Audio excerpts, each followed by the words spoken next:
Hello అండి.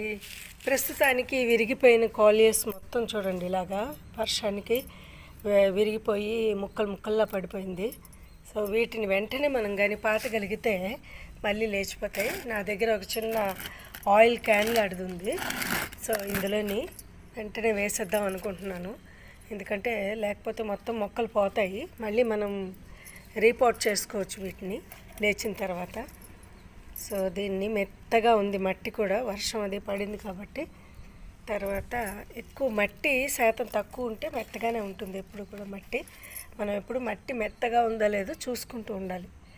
So ఇలాగా మొత్తం చూడండి విరిగిపోయాయి ఎక్కడికక్కడ. ఆ విరిగినవన్నీ కూడా పాతేస్తున్నాను.